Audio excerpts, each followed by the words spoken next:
numérique. Ouais. Let's go! Ouais, premier événement de la saison de Bistro Brain, mais est-ce qu'il y en a ici que c'est leur premier événement, Bistro Brain? Première fois? Yes, on en a quelques-uns, mais c'est quoi Bistro Brain que vous vous demandez peut-être? C'est correct. Je suis là pour vous expliquer. Bistro Brain, c'est un OBNL qui œuvre dans la vulgarisation scientifique à Montréal, comme ici, mais aussi à Trois-Rivières et à Sherbrooke. On a également un podcast et des formations, donc je vous invite à découvrir le tout sur nos réseaux sociaux. Alors aujourd'hui, c'est quoi, tabarnouche, je viens de l'oublier. Oui, les biais de l'univers numérique. Moi, j'ai toujours biais cognitifs en tête, mais non, les biais de l'univers numérique. Alors, comment ça va se passer? Bien, on va avoir 4 présentations. On va séparer ça en 2 batchs. Donc, on va commencer par 2 présentations de 10 à 12 minutes.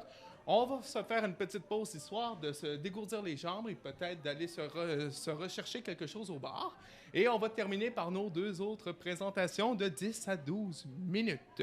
Notez que l'événement est enregistré. Alors, vous allez pouvoir la réécouter, si bon vous semble, sur notre page YouTube. Et également, il va y avoir un quiz à la fin sur des petites questions, sur les présentations. Et il y a des prix à gagner, hein? Alors, restez concentrés. Est-ce que j'ai étudié? Oui! Et finalement, oui, il ne faut pas oublier que Bistro Brain tient à remercier le soutien des fonds de recherche du Québec et bien sûr notre collaborateur de la soirée, Raccourci. Merci à tout le monde. Oui, ben oui. Maintenant que l'introduction est faite, on pourrait se lancer direct dans le vif du sujet par une première présentation. Alors, je vous propose qu'on accueille tous ensemble Emmanuel Parent et Véronique Bolduc qui vont nous présenter. Est-ce que les jeunes publient vraiment leur vie en ligne? Pour les présenter, Emmanuel Parent est docteur en communication et cofondatrice et directrice générale du Centre pour l'intelligence émotionnelle en ligne, le CIEL. À travers des ateliers, conférences et essais, elle s'engage à susciter une réflexion critique sur les enjeux numériques dans différents milieux, en mettant la recherche et la parole des jeunes de l'avant. Véronique Bolduc est diplômée en 2021 d'une maîtrise en communication politique portant sur l'encadrement du contenu préjudiciable en ligne au Canada. En qualité de chargée de programme de prévention au Centre pour l'intelligence émotionnelle en ligne, le CIEL, Véronique se dédie au bien-être numérique des jeunes en développant des ateliers pour les écoles. Alors, je leur laisse la parole.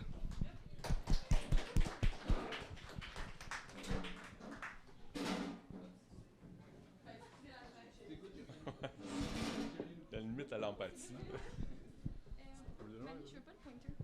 On a un deuxième micro, finalement? Ouais. Ah, finalement. Wouhou! Tu veux pas le pointer? Okay. Non, j'ai versé mon bas. Faut se placer où pour la caméra? Parfait. Bon, mais bonsoir tout le monde. C'était un petit peu gênant d'écouter nos propres biographies, mais bonjour. Donc, oui, alors aujourd'hui, on est ici là, pour répondre à la fameuse question, est-ce que les jeunes publient vraiment leur vie en ligne? Donc, moi, c'est Véronique Bolduc. Comme ça a été dit, je suis chargée du programme de prévention au CIEL et je suis accompagnée aujourd'hui de... Emmanuel. À 2, il y a beaucoup d'interactions comme ça. Là, on complète nos phrases. OK, donc oui, moi, je suis Emmanuel Parent, donc directrice du CIEL. C'est quoi le CIEL? Bien, en fait, nous, on a pour mission de parler des enjeux qui touchent notre bien-être en lien avec l'environnement numérique. Puis on le fait principalement grâce à un atelier de prévention qui est soutenu par le ministère de la Santé, qui part du primaire jusqu'au secondaire, où on a des ateliers où on va soulever un esprit critique avec les jeunes quant à notre utilisation du numérique. Et puis, ce qu'on va vous présenter aujourd'hui est issu des conclusions de ma thèse qui a été déposée il y a environ 1 an, qui portait sur l'utilisation des réseaux sociaux des ados de 14 à 17 ans, où je parlais avec eux notamment de l'action de publier et aussi de nos ateliers. Là, on aurait aimé avoir topé le 1000 ateliers puis le 20 000 ados, mais on dirait qu'on n'était pas dû là, pour célébrer ça. Donc, on a donné 986 ateliers auprès des ados. Puis pourquoi on le nomme là, auprès de 20 000 ados, c'est parce que nos ateliers sont très participatifs, puis on reste vraiment collés sur leur expérience. J'allais dire on peut changer, mais c'est moi qui m'en occupe. OK, donc quand on parle de publier, donc quelque chose tout de suite, là, quand on parle du CIEL, que certains adultes vont nous dire, c'est oh mon Dieu, mais les danses TikTok, c'est tellement malaisant, c'est tellement cringe, le genre de... comme ça. Puis il dit, j'ai vu des jeunes dans un parc, dans la ruelle, dans notre temps, on jouait, alors que maintenant, les jeunes se filment. Puis même chose pour les selfies, etc. Mais déjà ici, je vais voir un peu c'est quoi l'âge dans la salle, pour dire que nous aussi, nous avons été ados. Donc, qui ici a eu un MySpace? À main levée. OK, certains. Qui ici a eu un Skyblog, Skyrock, Pixo? Les mêmes personnes. Y en a-tu qui se souviennent de leur pseudo? C'était quoi le nom? C'était quoi? Alexis T023. Ton ID Instagram, bon, parfait, allez le suivre, tout le monde. Sorry. Tu me paieras 20$ pour t'avoir fait la promo, merci. Donc, y en a-tu d'autres qui étaient sur MSN? Oui, MIRC peut-être aussi. Donc, moi puis Véro, notre adolescence, on l'a vécu sur Facebook. Donc, Véronique, ici, on peut la voir avec un beau paysage, une publication qu'elle avait faite, puis moi avec un shooting malaisant avec mes meilleurs amis. Donc, oui, on vit l'adolescence, c'est juste qu'avec le numérique, elle est bien visible. Puis, en effet, les pratiques là, sont pas si différentes, mais ont quand même changé avec le temps. Puis, c'est normal, là, les pratiques, les habitudes numériques vont changer. Plus les années avancent, plus les technologies changent. Puis, comme à chaque nouvelle technologie, on semble observer dans la société un certain cycle de panique morale qui va venir s'installer, une certaine méfiance avant de pouvoir adopter ces technologies-là dans nos quotidiens. On l'a vu avec, par exemple, la télévision, quand tout le monde pensait qu'on sortirait plus de chez nous parce qu'on avait des écrans à la maison. Mais avec le numérique, c'est un petit peu la même chose. Puis, entre autres, les habitudes de publication des jeunes, ça fait pas exception. On va souvent entendre les générations plus vieilles venir critiquer les jeunes, venir les juger sur leur manière là, de publier, de ce qu'ils décident de montrer en ligne. Comme on peut voir ici avec les articles de journaux, là, ils s'en gênent pas là, de vouloir faire un peu de sensationnalisme avec ça. Puis, ici, on n'est pas en train de dire que cette méfiance, en quelque sorte, est négative en soi ou quoi que ce soit, parce que, comme on l'a pu voir, d'avoir cette méfiance, ça a permis d'avoir des cadres réglementaires qui sont mis en place, comme par exemple d'interdire la publicité, d'avoir ciblé aux enfants de moins de 13 ans, ou même, si on pense aux films, tous les classements par rapport aux âges, puis tout ça. C'est juste qu'il faut trouver, en quelque sorte, cet équilibre entre la méfiance et la bienveillance. Puis, dans le fond, pourquoi je dis ça? C'est parce que cette méfiance, ces critiques peuvent avoir un impact vraiment réel. Donc, ce biais générationnel qu'on a par rapport aux environnements en ligne a des impacts sur les jeunes. Donc, par exemple, ça peut être la perte de confiance à l'égard des adultes. Donc, à force de se faire critiquer, à force de se faire juger, il y a certains ados qui sentent plus qu'ils peuvent venir discuter avec des jeunes, puis avec des adultes. Puis ça peut amener à des pratiques, dans le fond, moins sécuritaires en ligne. Donc, de ne pas parler d'une situation problématique qu'il y a eu, ou même juste dans le but de défier un peu l'autorité, de vouloir faire le contraire de ce que les adultes leur disent de faire. Puis ça rend aussi le message de prévention plus difficile à intégrer. Si tu es un adulte puis tu vas parler à un jeune puis il n'a pas confiance, il ne t'écoutera pas vraiment. Et enfin, à force de se faire juger, à force d'entendre ces critiques-là, on remarque quand même qu'il y a plusieurs jeunes qui ont quand même perdu un peu, en quelque sorte, sont très pessimistes envers leur génération. Alors, maintenant, publier, on rentre dans le vif du sujet. Où, quand, comment, ça, c'est issu justement de ma recherche. Le quoi, en fait, publier, on réalise que quand on demande aux jeunes, ils ne publient pas beaucoup. Donc, dans la fréquence, il y a un grand nombre de jeunes qui ne publient pas du tout sur leur profil. Puis, parmi les ados à qui j'ai parlé qui disent publier souvent, on parle de 3 à 4 publications Instagram par année. Donc, c'est déjà pas beaucoup. Puis ensuite, on peut parler des stories qui peuvent être un peu plus fréquentes parce que pour les personnes qui ne seraient pas familières, les stories restent 24 heures sur notre profil plutôt que la publication qui va rester là, ad vitam aeternam, jusqu'à publication. Donc ça, c'est une citation en haut d'une fille à qui j'ai parlé qui disait « Une story, c'est une affaire niaiseuse et un post, c'est vraiment une affaire de toi. » Donc, dans les différents types de publications, différents types de réseaux sociaux vont attirer une présentation de soi qui est différente. Ensuite, comment est-ce qu'on publie? En étant authentique. Donc, on va y aller de conseils là, envers toute la génération. Quand je parle aux jeunes, puis je leur dis comment publier, ils disent faut que tu y ailles avec qu'est-ce qui te tente, ce que tu trouves bien. Puis si les autres aiment pas ça, c'est pas tant grave que ça, ils ont juste à se désabonner de toi. Donc là, on est dans une affirmation de soi, dans une confiance en soi, de dire il faut être authentique. Si t'es fake, si t'as des fake friends, non, ça passe pas. Et la dernière chose, c'est pourquoi est-ce qu'ils publient? Là, c'est parce que tout le monde le fait. C'est un peu comme se vendre soi-même. Donc, OK, on est authentique, mais on se vend. Donc là, déjà, on commence à sentir une petite tension. Puis les jeunes disent, je veux montrer que je suis moi-même, que je suis une personne différente comme tout le monde. Ça m'a fait pleurer. Ben, pas en live dans l'entrevue avec le jeune, mais je trouve ça touchant parce que c'est de montrer, je veux célébrer mon unicité, puis en même temps, je sens cette pression d'appartenance.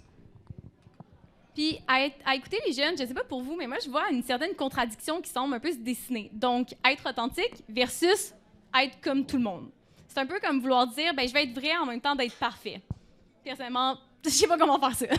Mais en réalité, quand on creuse un petit peu plus, c'est plutôt cette question, dans le fond, d'une authenticité qui est en quelque sorte, pas créée, mais qui est construite, qui est réfléchie, qui est consciente.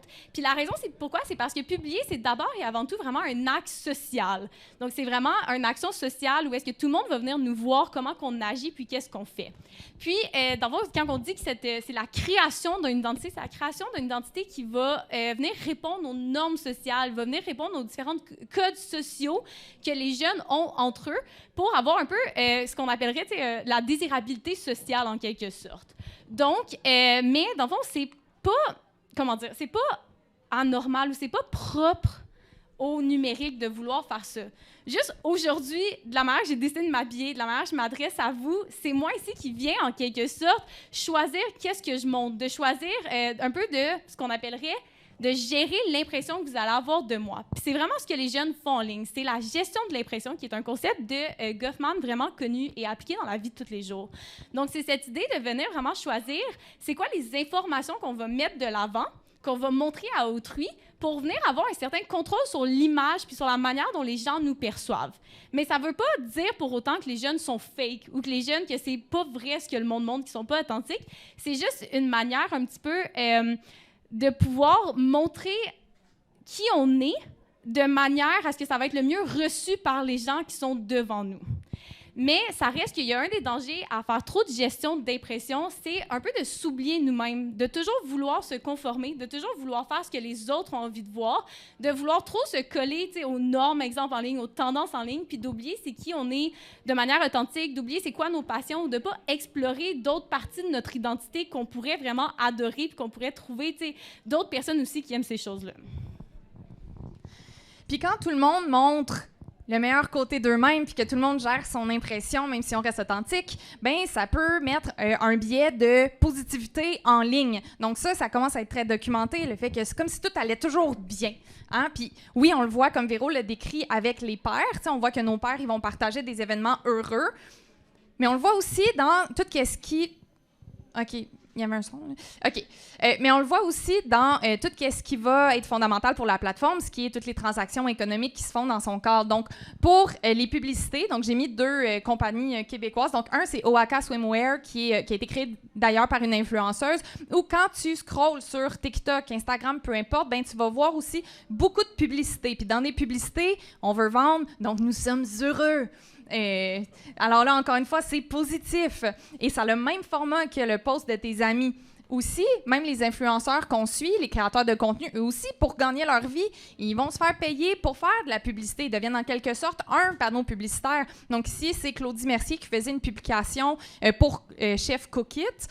Mais elle va pas dire « c'était bien dégueulasse, ce plat ». Elle va dire « Wow, acheté avec le code promo Claudie25 ». Je pense qu'il est encore en vigueur, là, si jamais. Elle aussi, elle me doit 20$ aussi, donc, d'ailleurs.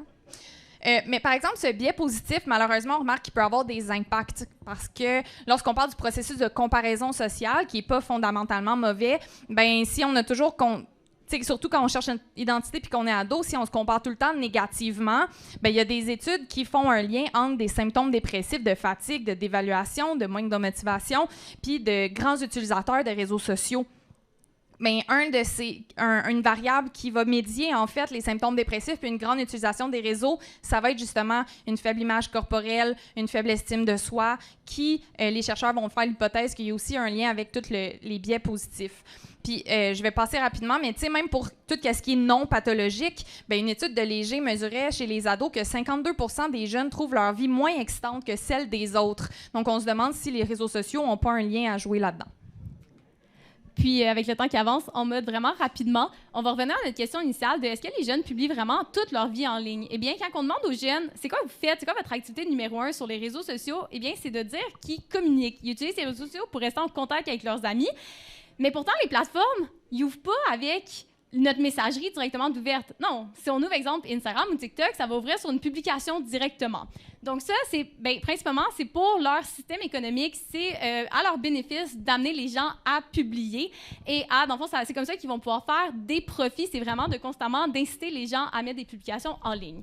Puis, comme je dis en rapido, puis dans le fond, le design aussi est fait pour qu'on ait l'impression que tout le monde publie. Donc, je ne sais pas pour vous, là, on va se relancer dans notre temps des mécènes.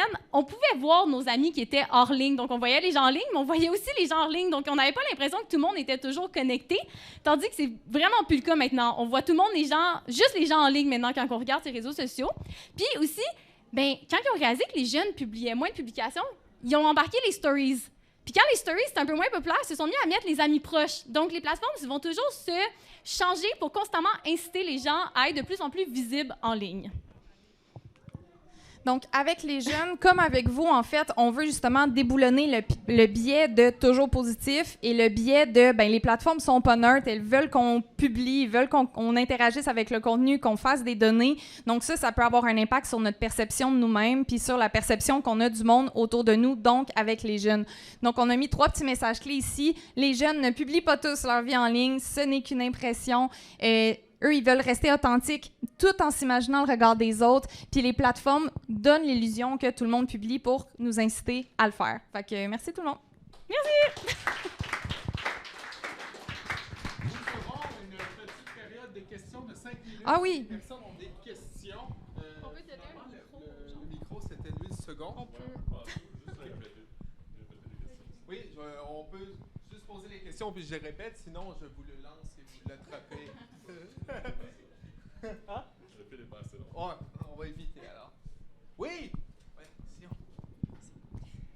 Oui, merci. Je me demandais s'il y avait des études comparatives entre des jeunes qui utilisent des réseaux sociaux et des jeunes qui n'utilisent pas des réseaux sociaux, ou est-ce qu'il nous manque ce groupe-là, en fait, de jeunes qui n'utilisent pas? Ou est-ce que ce serait peut-être une autre raison pourquoi il n'y en aurait pas? S'il y en a, je ne les connais pas. Fait que pas à ma connaissance, Véro.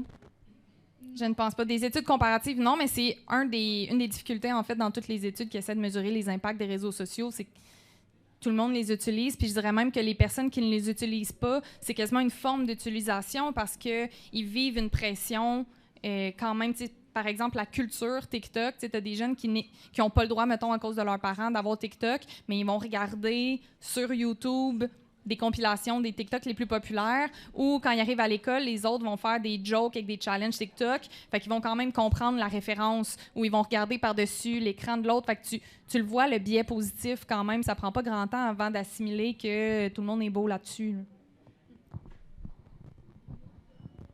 Est-ce qu'on a une autre personne qui veut se lancer? Super. On a une question en avant? Oui, en arrière. Au pire, tu l'as dit, moi je te rends... On a parlé beaucoup de TikTok et Instagram pendant la présentation. Quel réseau était considéré ou pas dans la recherche? Dans ma thèse... Je vais répéter pour qu'elle Oui, soit pardon. ça. Alors, on a entendu beaucoup parler de Facebook et Instagram. Est-ce qu'il y avait d'autres réseaux qui étaient inclus dans la recherche? Voilà. J'aime cette question. On a décidé de prendre ces deux-là parce que c'est les plateformes où les jeunes publient le plus actuellement. Snapchat, ça fonctionne pas tout à fait de la même manière. C'est surtout utilisé pour les communications interpersonnelles.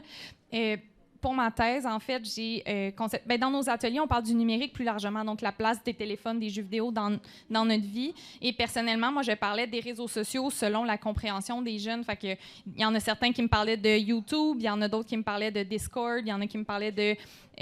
personne ne m'a parlé de Facebook, là, bien sincèrement, là.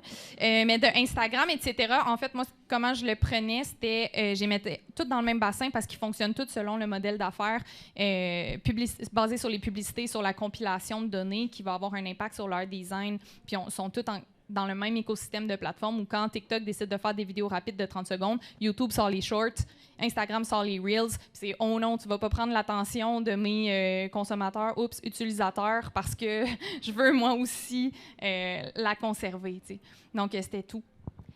Bien, ça, si j'allais pouvoir ajouter, fait au-delà de la thèse, au niveau de la recherche, c'est plus notre expérience terrain avec les jeunes à travers nos ateliers. Fait que puisque c'est des comme, groupes de discussion qu'on fait avec eux, puis c'est vraiment libre, ils nous amènent un petit peu partout dans les conversations. Donc, c'est pas, on s'est pas arrêté sur 2 réseaux, c'est juste que c'est ceux qui sortent le plus à travers les conversations. Puis, bien, ça, comme elle a dit aussi, c'est qu'il y en a d'autres qui fonctionnent un petit peu différemment. Donc, les impacts vont être différents après là, lorsqu'on parle de la publication. Merci. Oui, on a une dernière question.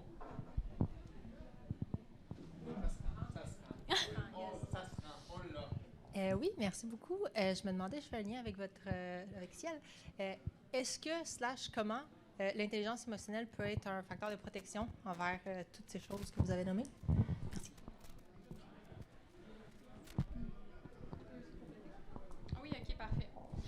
L'intelligence émotionnelle ou le bien-être numérique, quand on l'approche avec les jeunes, on n'est pas dans les subtilités du concept, mais comment on l'approche, c'est une technique en fait de regard vers soi, puis de conscience sociale également. Donc, c'est comment est-ce que je me sens lorsque je regarde du contenu, quand je suis dans la posture des personnes qui regardent les publications des autres, puis comment je me sens quand moi, je fais le processus de publier. Donc, c'est plus de voir, mettons, quand je publie, est-ce que je suis capable de repérer en moi des signes qui font que je vais moins bien, tu sais, genre mes oreilles sont chaudes, je commence à avoir chaud, je commence à être fatiguée, j'ai mal aux yeux, des choses comme ça, je commence à me sentir moins bien, oppressée, peut-être que je me compare, etc. Puis aussi de penser à comment les autres peuvent se sentir, devant qu'est-ce que je vais publier, de rester dans le respect, etc. Donc, je dirais que c'est ce que ça nous permet de faire. Ouais. Parfait. Alors, je pense qu'on peut donner une bonne main d'applaudissement. Merci à notre duo. Je vais reprendre le pointeur. Ouais, merci, c'est gentil. Ah, mon Dieu. Oh, c'est top. Ah, il me faudrait 2 paires de mains. Trop d'affaires. Voilà. Faut que je me tasse. Comme ça. Encore plus. OK, on me voit là. Yes! Hey, je suis plus capable des reels puis des shorts YouTube.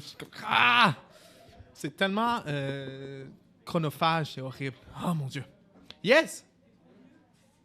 Ah.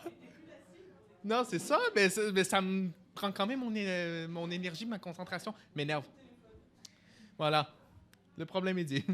Alors, je vous propose qu'on poursuive avec une seconde présentation. Cette fois-ci, on accueille Alexis Morin-Martel qui nous présente Faire confiance ou faire ses recherches.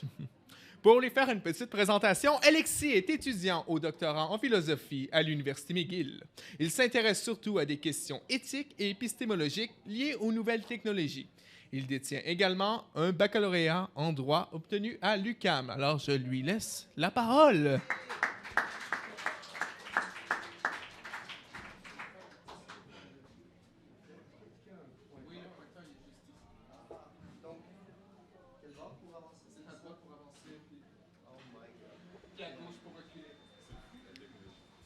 Salut tout le monde. Sans plus tarder, je vais commencer. On a déjà dit le titre de la présentation, Faire confiance ou faire ses recherches. Si vous êtes comme moi, vous avez trouvé la pandémie un peu longue. En tout cas, j'espère que je ne suis pas tout seul. Mais visiblement, j'ai découvert au cours de la pandémie qu'il y a des gens qui trouvaient la pandémie encore plus longue que moi. Un jour, j'invite un de mes amis, après plusieurs mois sans lui avoir parlé, à venir prendre un verre à la maison. Ça commence très bien, mais environ 3 gorgées dans la première bière, il commence à m'expliquer les liens indubitables entre la COVID, Bill Gates, la 5G. Bref, j'ai eu le droit... Premièrement, mon premier réflexe a été de me dire que la bière allait être un peu moins plaisante que ce que j'avais imaginé. Mais évidemment, mon deuxième réflexe a été de tenter de répondre à ces arguments. Je me suis dit, je suis un intellectuel après tout, je devrais être capable de faire quelque chose. Mais non, j'avais l'air d'un con. Il en liait, chaque contre-argument que j'essayais d'amener à ces arguments, je faisais ramasser parce que moi, j'avais porté une attention un peu diffuse à toutes ces théories conspirationnistes par rapport à la COVID. Mais lui, visiblement, était devenu ceinture noire en conspiration chez lui. Bref, c'est un combat assez inégal. Mais ça m'a amené à me questionner sur la notion d'ouverture d'esprit. Parce que selon une conception assez standard de ce que ça veut dire être ouvert d'esprit, eh bien, si je suis incapable de répondre à un contre-argument, théoriquement, ce que ça devrait m'amener à faire, c'est de réduire la croyance qui est attaquée. Donc, moi, j'avais la croyance que, en fait, c'était pas un complot mondial, la pandémie, en règle générale, et j'aurais dû en venir à réduire cette confiance-là. Mais évidemment, si vous êtes comme moi, vous n'avez pas envie nécessairement d'adopter la position inverse dans le contexte. Puis, aujourd'hui, ce que j'aimerais amener, c'est la confiance comme protection pour certaines croyances, puis le rôle social que ça occupe dans notre société. Donc, la confiance dont je vais vous parler aujourd'hui, c'est un type de confiance assez spécifique qu'on appelle la confiance épistémique. Donc, épistémique, ça veut simplement dire que c'est en lien aux croyances, de manière plus générale. Donc, la confiance épistémique, c'est quand, sur la base du témoignage de quelqu'un, j'en viens à adopter une croyance, basically. Et dans le contexte qui va m'intéresser, c'est la confiance envers les experts, plus particulièrement les experts qui représentent des institutions publiques. Parce qu'on fait confiance aux gens de plein de manières. Hein. Je fais confiance à ma conjointe quand elle dit qu'elle va venir me chercher après le travail. Je fais confiance à mes amis pour ne pas révéler mes secrets. Je fais confiance quand quelqu'un m'indique quelque chose par rapport... je sais pas, quand ma blonde m'a dit ce matin qu'il neigeait dehors, j'ai pas été vérifié par moi-même après. Je me suis dit, elle m'a dit qu'il neige dehors, right? Puis donc, ça, c'est un exemple assez classique de confiance épistémique. Une chose dont il faut être conscient par rapport à la confiance, c'est que c'est pas un phénomène purement prédictif. Si je fais confiance à une personne, c'est pas que je me suis pas dit quand elle m'a dit ce matin il neige dehors, bon, il y a 95% de chances qu'elle me dise la vérité. Alors que quand je prends ma voiture pour me rendre à mon travail, ben là, probablement que je suis plus dans les eaux de 60% de chances qu'elle se rende parce qu'elle est dans un état absolument lamentable. Mais là, je suis capable de faire quelque chose qui est plus de l'ordre statistique. Je me dis, normalement, si je ne vais pas trop vite, si je fais attention quand je vire à droite, je devrais me rendre. Donc, on comprend que la confiance, c'est quelque chose de plus. Il y a quelque chose de l'ordre de... J'ai des attentes normatives envers ma conjointe qui ne m'aurait pas emmené dans un bateau inutilement dans ce contexte-là. Puis, un aspect intéressant du fait de faire confiance à quelqu'un, c'est que ça exclut une forme de questionnement excessif. Si j'engage une personne pour s'occuper de mes enfants, si j'engage un babysitter, par exemple, puis que je mets des caméras pour vérifier son comportement, bien, visiblement, je ne fais pas vraiment confiance, right? J'ai peut-être des très bonnes raisons de ne pas faire confiance à cette personne-là, mais c'est ce que ça semble indiquer. Dans la confiance épistémique, plus précisément, la confiance, parfois, nous donne des raisons qui supplantent les nôtres. Par exemple, si je vais voir le médecin, je pense que j'ai un problème au niveau de ma cheville. Il fait une série de rayons X. Il dit non, en fait, ça part du genou. Tu le sens ta cheville, mais vraiment, le problème est au niveau du genou. Quand il me dit ça, si je fais confiance à mon médecin, c'est pas juste une raison de plus pour penser que mon problème est au niveau du genou, mais ça vient carrément remplacer ma petite étude boboche que j'ai faite sur Google 25 minutes avant pour voir ce qui pouvait être le problème au niveau de ma cheville. Hein? Donc, ça remplace les raisons, ça les balaie. Et elles étaient là, elles n'y sont plus. Donc là, on pourrait se demander, pourquoi tu nous parles de tout ça alors qu'on parle de biais cognitifs aujourd'hui ou de biais technologiques? N'ayez crainte, j'ai une réponse à cette question-là. C'est que si on comprend la confiance comme balayant certaines de nos raisons, comme nous justifiant à ne pas faire certaines recherches par nous-mêmes, un avantage que ça peut avoir, c'est quand on se ramasse dans des environnements excessivement difficiles à manœuvrer, à naviguer d'un point de vue cognitif. Un exemple, comme la présentation avant la mienne l'a très bien illustré, les réseaux sociaux desquels beaucoup d'entre nous vont tirer leurs informations. Je ne sais pas combien de gens ici sont abonnés à des journaux encore. Puis d'ailleurs, c'est un problème immense dans la mesure où les journaux sont même plus diffusés sur Facebook. Mais bref, on va chercher notre information énormément en ligne dans des contextes où c'est difficile de donner le bon poids aux raisons pour maintenir des croyances ou les reviser, parce que le but de ces plateformes-là, en général, c'est pas de faire de nous des citoyens et des citoyennes plus informés. Leur but, c'est qu'on passe un maximum de temps, qu'on s'engage un maximum. Comment on fait ça? Bon, en général, nous activer nos émotions fortes, nous amener dans une sorte de confrontation, dans une complaisance. C'est toutes des manières qui marchent très bien pour faire ça. Donc, dans un contexte dans lequel dans ce contexte-là, ben peut-être que ça peut être avantageux parfois de ne pas faire nos propres recherches. Pour l'illustrer de manière un peu plus technique, parce que quand même, faut mettre un petit peu de corps à tout ça, on pourrait voir une croyance. Bon, là, on perd une partie de ma présentation, mais on pourrait voir. Non, je suis pas game d'enlever mon micro de mon truc. On pourrait le voir sur 2 axes. Donc, il y a l'axe vertical qu'on voit pas très bien, qui est mon degré de certitude ou la force de ma croyance. Donc, je sais pas. Ma croyance qu'il neige pas dehors en ce moment, je sais pas, je vois pas bien dehors. Je dirais que 70% de probabilité. J'ai une confiance à peu près de 70% qu'il neige pas dehors. Parce qu'il y a neigé ce matin, je sais pas c'est exactement quoi la météo, mais il y a des trucs par rapport auxquels je suis beaucoup plus sûr que ça, right? Donc, ça, c'est un axe. Mais l'autre axe, c'est aussi qu'est-ce que ça me prendrait pour changer d'idée par rapport à cette croyance-là. Donc, dans le cas de il neige dehors, ça serait assez facile de me faire changer d'idée. J'aurais juste à aller dehors, vérifier s'il neige, puis ça serait réglé, right? Mais de la même manière, si une personne me montre une pièce, puis une pièce de monnaie dont c'est face des 2 côtés, ma croyance que si elle la flippe, puis qu'elle la fait retomber, ça va tomber sur face, elle est très forte. J'ai une croyance presque de 1, right? Presque de 100%. Par contre, à partir du moment où ça tombe sur pile, on s'entend que tout fout le camp. Là. À partir du moment où ça tombe sur pile, je me dis, bon, là, il y a quelque chose qui s'est passé, on m'a fait un petit tour de magie ou quelque chose du genre, j'ai mal vu, mais je perds cette croyance-là automatiquement. Par contre, il y a des croyances par rapport auxquelles, non seulement elles sont fortes, mais en plus, je ne changerai pas d'avis rapidement sur cette question-là. Par exemple, ma croyance que je suis au Saint-Toublon en ce moment, c'est une personne. Il faudrait me donner des méchantes bonnes preuves. Puis en tout cas, je sais pas ce que ça prendrait pour me convaincre de ça, mais ça me prendrait énormément de travail pour me convaincre que je suis pas au Saint-Toublon en ce moment.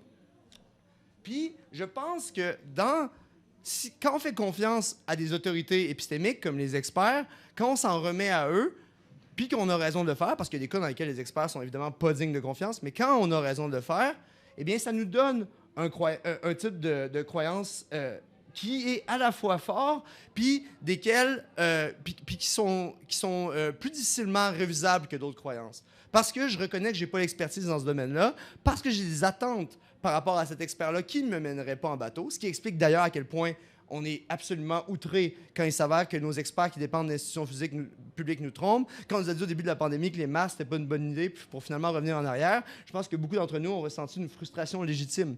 Puis je crois que dans ce contexte-là, dans le fond, cette confiance-là qu'on a envers les experts forme une sorte de bouclier envers des croyances et que dans des contextes comme ceux des médias sociaux qui activent les biais, ça peut avoir une valeur de le faire.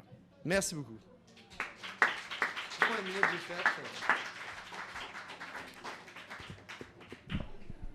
On va poursuivre immédiatement avec la petite session de questions. Sur le premier. Moi, j'en aurais une première. Elle est un peu floue dans ma tête, donc je vais essayer de la formuler.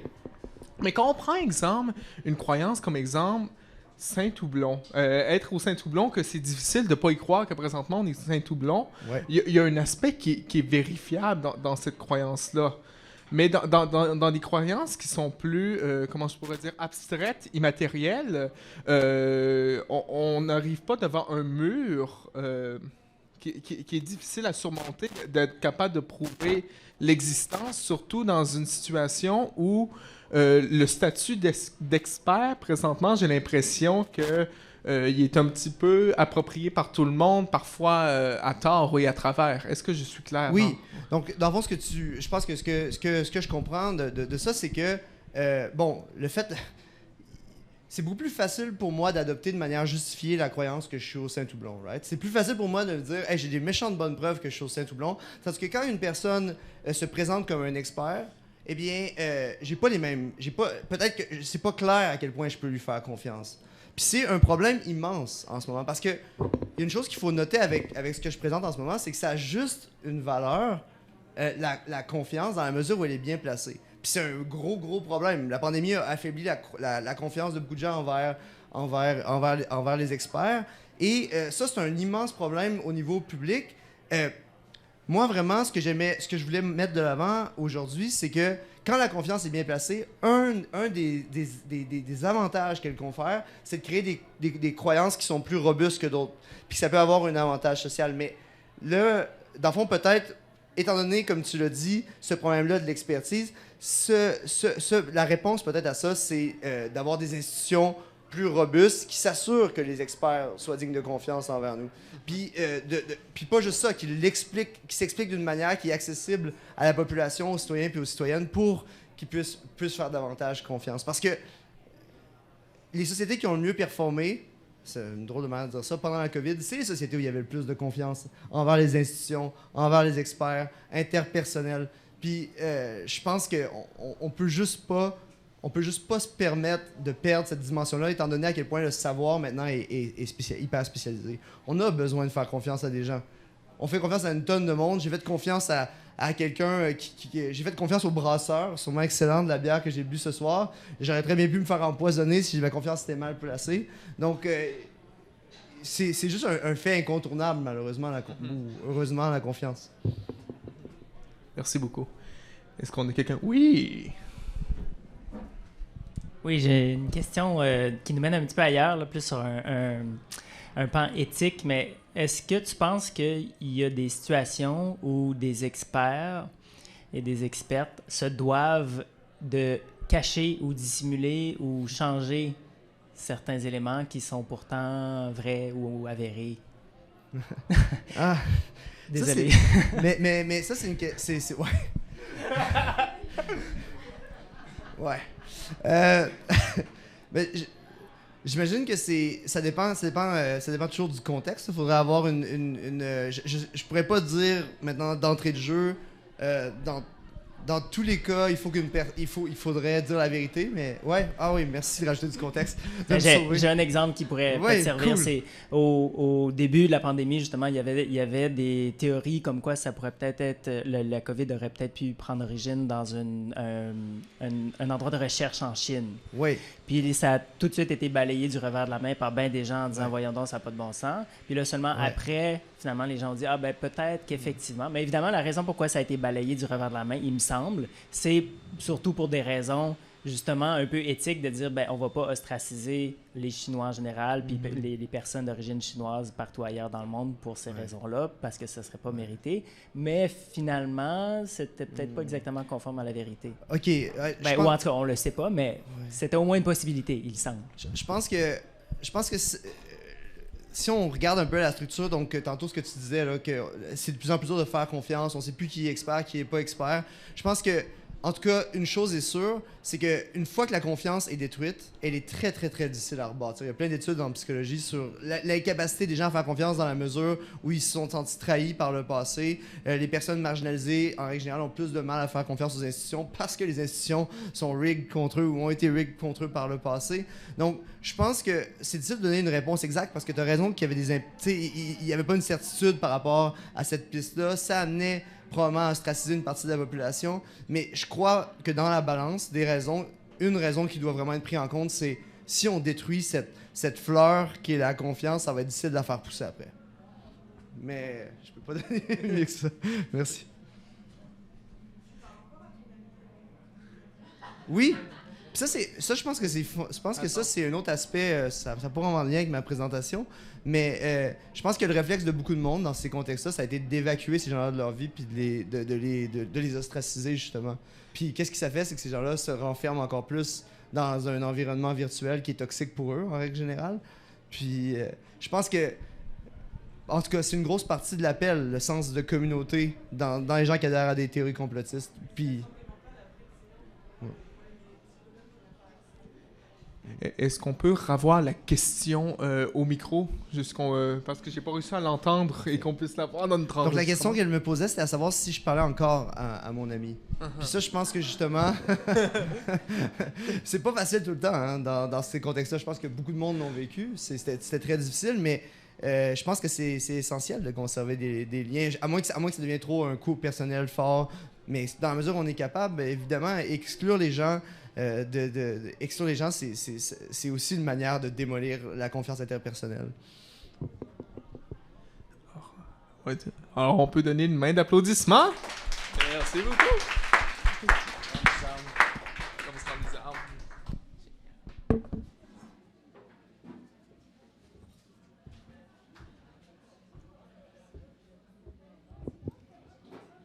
J'ai fait mes recherches. Et je suis sûr à 100% qu'on s'en va directement vers un petit entracte, histoire d'aller se détendre un peu. Moi, je vais aller remplir un peu mon verre, qui je sais pas pourquoi s'est vidé subitement. Alors, on se reparle dans 10 ou 15 minutes. Allô? Allô, yeah! J'espère que vous avez passé un bel entracte, ça s'est dégourdi un petit peu les jambes, pris quelque chose à manger ou à boire. Génial! Fait que, avant de continuer avec les 2 présentations qui nous restent, j'aurais quelqu'un à venir laisser montrer sur scène pour qu'il nous fasse un petit mot. En fait, j'aimerais inviter Eric Muchinski de Raccourci pour qu'il nous fasse une petite allocution. Eh oui. Merci. Alors, je m'appelle Eric, je suis un des membres du groupe Raccourci qui a sponsorisé cet événement.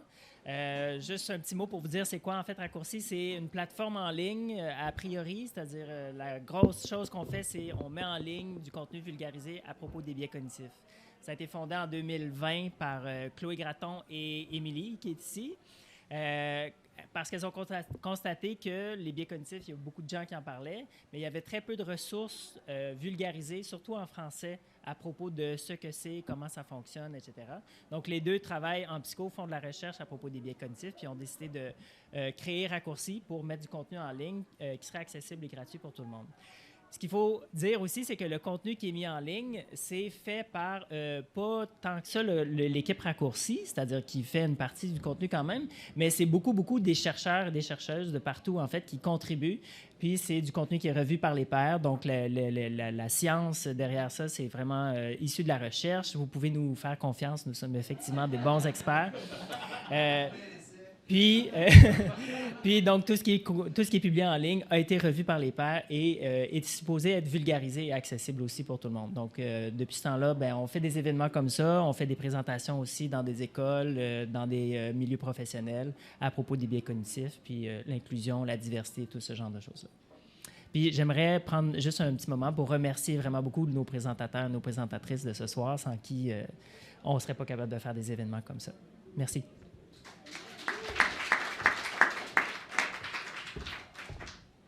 Merci beaucoup, Eric.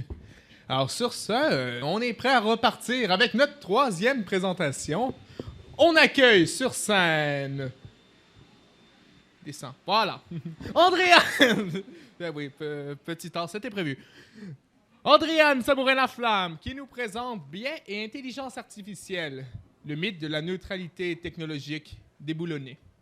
Pour la présenter, elle est à la fois professeure de philosophie au Cégep André Laurando, candidate au doctorat en droit à l'Université de Sherbrooke, chercheuse collégiale à l'Observatoire sur les impacts sociaux de l'IA et du numérique, cofondatrice du laboratoire d'éthique du numérique et de l'IA, chroniqueuse pour les revues Science, consultante et formatrice en éthique de l'IA, et pour ce soir, elle est en plus de tout ça présentatrice Bistro Brain.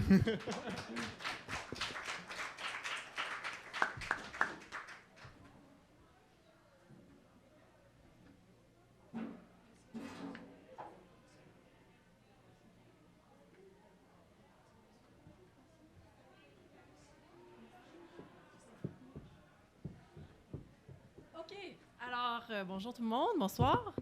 Vraiment contente d'être là ce soir avec vous. Pour vous présenter la thématique dont je vais traiter ce soir, je vous présente une petite mise en situation des plus banales. Vous arrivez dans une toilette publique, vous arrivez pour vous laver les mains après avoir fait votre besogne. Devant vous avez déjà vu ça, des distributeurs de savon automatiques. Ça ne fonctionne pas. Hein? Mais cette fois-là, ça ne fonctionne pas pour vous, mais ça fonctionne pour votre ami qui est à côté de vous. Pourquoi? La différence, en fait, c'est tout simplement la couleur de votre peau. Vous voyez ici un vidéo qui a été filmé par un dénommé Fitzpatrick, qui, en fait, ils s'amusent beaucoup, les 2 garçons, en regardant le vidéo, en enregistrant plutôt le vidéo.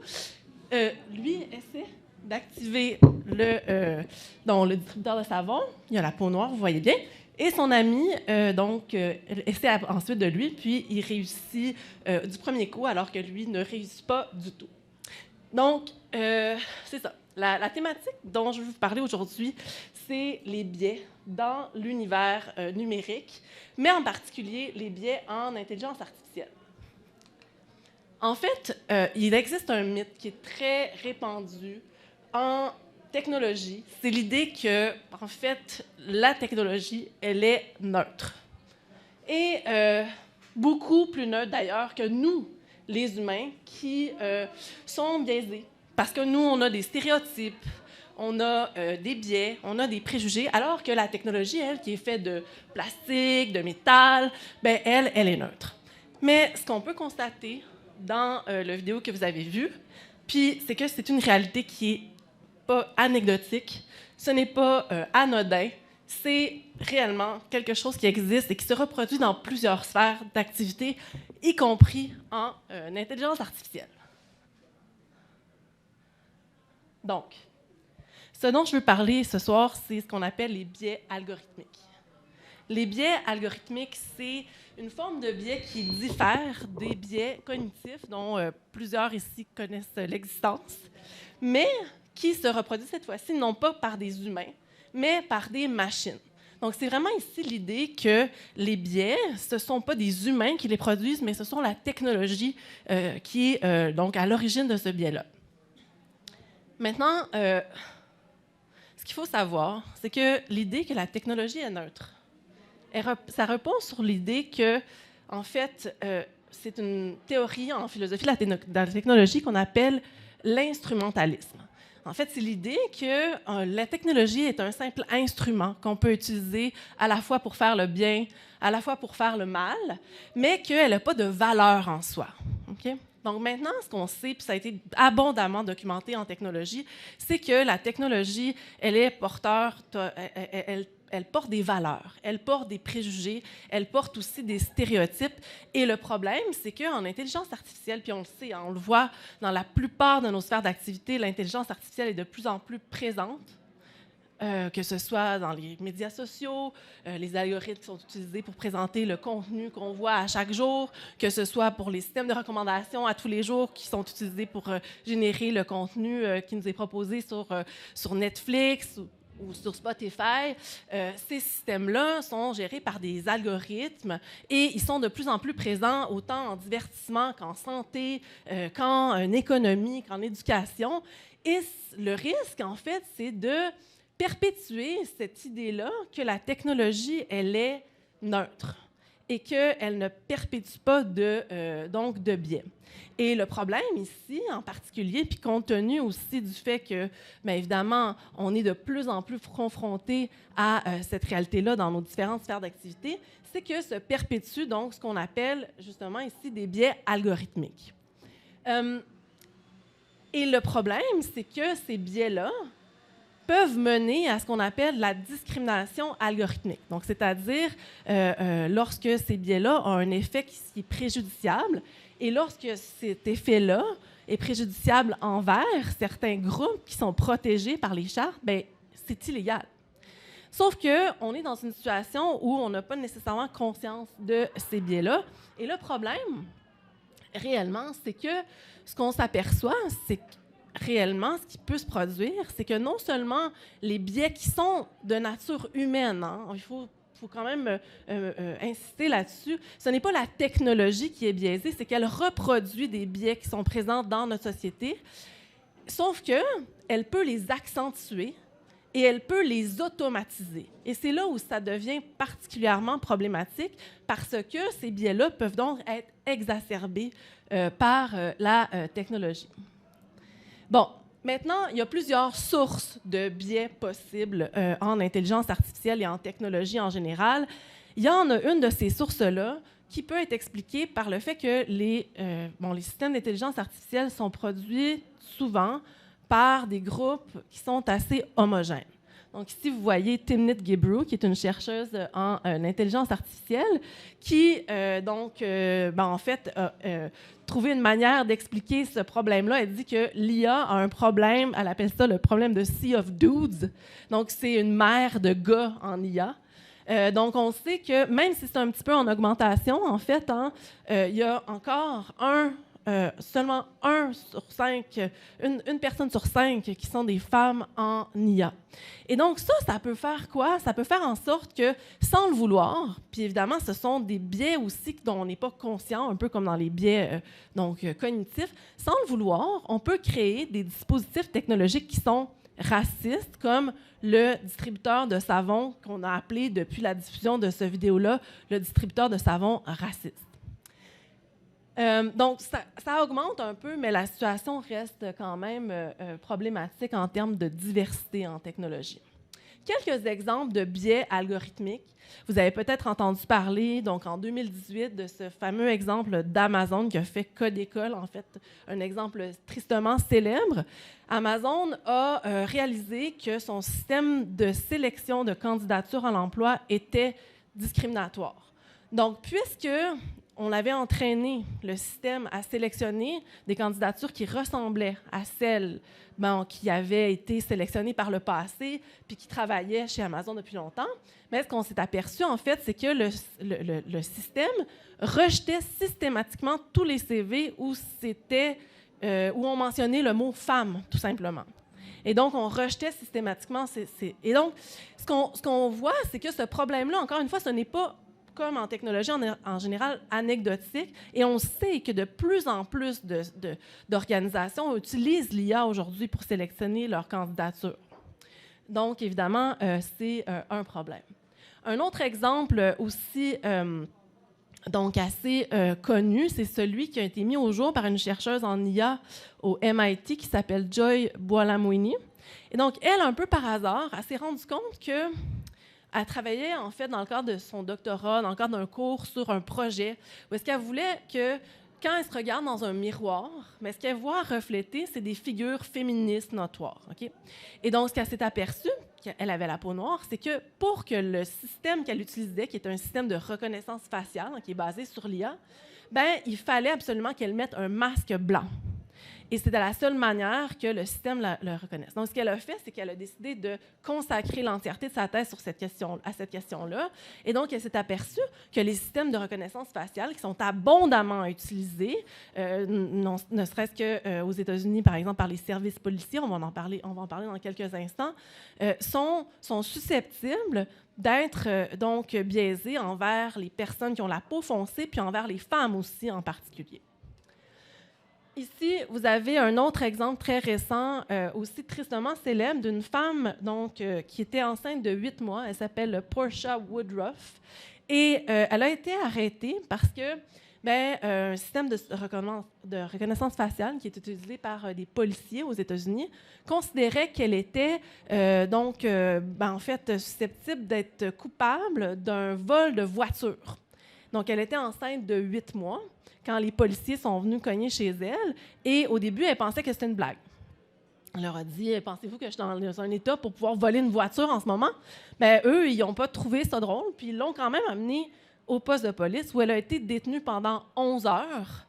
Elle a été arrêtée devant ses enfants qui en sont restés, évidemment, traumatisés. Mais bien sûr, elle a été relâchée, mais après, pour la petite histoire, était tellement mal d'avoir été pendant toutes ces heures-là détenue qu'elle est allée à l'hôpital tout de suite après, puis on lui a diagnostiqué une déshydratation sévère. Donc, elle a gardé son bébé, l'histoire, c'est fini bien, mais c'est pas la seule. Et ce qu'on peut voir aussi dans ce genre de situations-là qui sont fréquentes, des personnes qui ont la peau foncée, qui sont arrêtées à tort aux États-Unis par des services de police qui utilisent la reconnaissance faciale, c'est assez fréquent. Et un des problèmes, c'est que lorsque ces personnes-là sont arrêtées à tort, je parle d'un autre exemple, en fait, qui est celui de Robert Williams. Et lui, une fois son arrestation, puis il a été disculpé et tout, on a questionné les policiers qui l'avaient arrêté, puis ils ont dit pour leur défense, c'est la machine qui s'est trompée, tout simplement, c'est la machine qui s'est trompée. Et là, ici, ce qui intervient, c'est un biais qui n'est pas algorithmique ici, mais qui est très humain, en fait. C'est le biais d'automatisation, qui consiste finalement à donner plus de crédibilité aux résultats qui viennent d'une machine qu'à notre propre jugement. J'aimerais vous parler plus précisément de l'IA générative, qui est partout depuis la diffusion de ChatGPT, par exemple, qui en est un exemple spécifique. Donc, on le sait qu'évidemment, il n'y a pas juste ChatGPT, plusieurs modèles de génération de langage. Et ce qu'on voit, c'est qu'en IA, les biais sont encore, en IA générative, les biais sont encore plus importants que dans d'autres domaines. Je vais vous donner un exemple ici d'un cas où donc on a fait une étude pour voir donc la couleur de peau des personnes qui étaient générées en lien avec l'emploi qui était associé à cette génération-là. Et ce qu'on voit, c'est que les personnes qui ont la peau, en fait, pour les emplois qui sont mieux rémunérés, les personnes qui sont générées, donc les images sont générées par l'IA, ont une peau plus pâle que pour les emplois qui sont moins bien rémunérés. Le problème, c'est que, en fait, ça ne représente pas la réalité. Par exemple, c'est la même chose pour les genres. Le pourcentage de femmes médecins aux États-Unis, c'est 39 %, alors que Stable Diffusion, qui est un générateur d'images, génère seulement 7 % d'images de femmes médecins. Vous avez peut-être fait partie de personnes qui ont participé à cet engouement en lien avec Barbie, la diffusion du film. Vous connaissez peut-être BuzzFeed. Donc, BuzzFeed ont publié un article où ils se sont amusés à créer, à générer avec l'IA des images de Barbie qui étaient associées à différents pays. Voici la Barbie allemande. Vous aurez reconnu qu'elle a un uniforme qui ressemble vaguement à l'uniforme nazi. Donc, on voit que le problème, c'est qu'on peut évidemment reproduire des stéréotypes. Et voici la Barbie du Soudan du Sud qui a été flanquée d'une arme semi-automatique. Alors, il existe toutes sortes de problèmes comme ça, puis toutes sortes de manifestations. Puis on essaie de voir dans quelle mesure on peut régler ce problème-là qui est extrêmement important. Sauf qu'on se heurte à un problème en IA, qui est celui communément appelé de la boîte noire, qui consiste à finalement avoir beaucoup de difficultés à voir comment est-ce que la machine part du point A pour arriver au point B, comment retracer la source des biais, comment essayer de les limiter. C'est un problème auquel se heurtent les plus grands spécialistes en IA, mais il reste quand même qu'il y a des solutions qui sont de plusieurs ordres. Hein. Tout n'est pas perdu. Il y a des solutions qui sont techniques. On peut essayer de voir dans quelle mesure nos données sont représentatives, si elles sont biaisées. On peut faire aussi ce qu'on appelle des audits algorithmiques pour tester justement la qualité des données, augmenter la transparence, par exemple. On peut aussi aborder des solutions éthiques. On adopte des chartes, des codes avec un effet relativement important. On peut aussi adopter des mesures sociales, comme essayer de favoriser par des mesures d'incitation l'intégration de femmes en IA. Mais ce dont je veux vous parler avant de terminer, c'est les solutions juridiques. Donc, on sait que, je pense qu'on pourrait dire que 2023, c'est l'année de la course à l'encadrement législatif de l'IA. Il y a beaucoup de discussions qui ont lieu partout à travers le monde là-dessus. Au Canada, on a un projet de loi qui a été déposé en 2021 qui est encore en discussion, qui est extrêmement... C'est un squelette, hein, il n'y a presque rien dans ce projet de loi-là. En Europe, ils sont beaucoup plus avancés que nous, mais là, ils ont eu un gros problème avec l'arrivée de l'IA générative qui a court-circuiter la manière dont ils essayaient d'encadrer l'IA parce que, ils voulaient le faire de manière par secteur, donc ça ne fonctionne pas avec les modèles d'IA générative qui sont générales. Et sinon, aux États-Unis, on a un décret, on est très loin de l'adoption d'une loi, mais quand même un décret présidentiel, donc en octobre dernier, sur l'IA sécuritaire et responsable, où il est question spécifiquement de biais.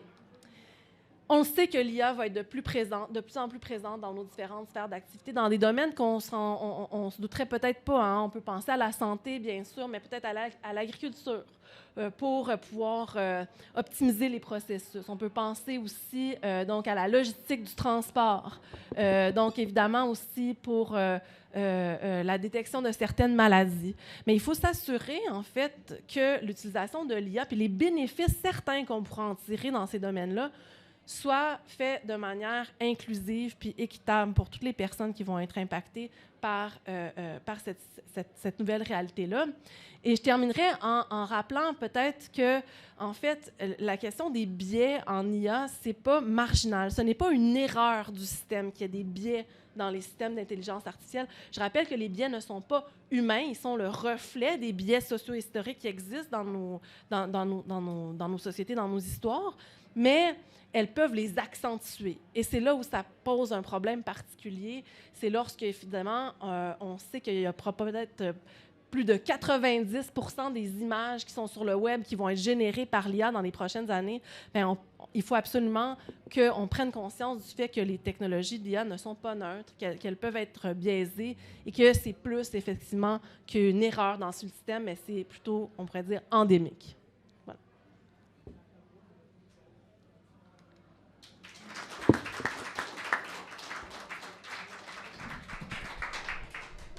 Sur cette présentation fort intéressante, j'appelle aux questions. Oui, deux. Je vais prendre la première main levée. Merci, c'est super intéressant. À la lumière de ta présentation, c'est quoi les recommandations que tu porterais sur comment nous, on peut utiliser l'IA de façon sécuritaire? Est-ce qu'on est supposé s'informer? Est-ce qu'on est supposé mettre des plus grosses attentes sur les chercheurs, mettre des corps métiers? Alors, toutes ces réponses. Quelles seraient tes recommandations pour Oui. nous pouvoir utiliser l'IA de manière plus sécuritaire et responsable? Bien, d'abord, c'est sûr qu'il y a des solutions ou des pistes de solutions qui sont individuelles. Le fait de prendre en considération le fait de pouvoir admettre que les systèmes d'IA peuvent être biaisés, puis de penser que les images qu'on génère sont susceptibles de reproduire des stéréotypes, c'est déjà un premier pas. D'essayer de limiter ça ou de peut-être possiblement dans les applications très pratico-pratiques, de demander spécifiquement des images qui sont diversifiées à l'IA.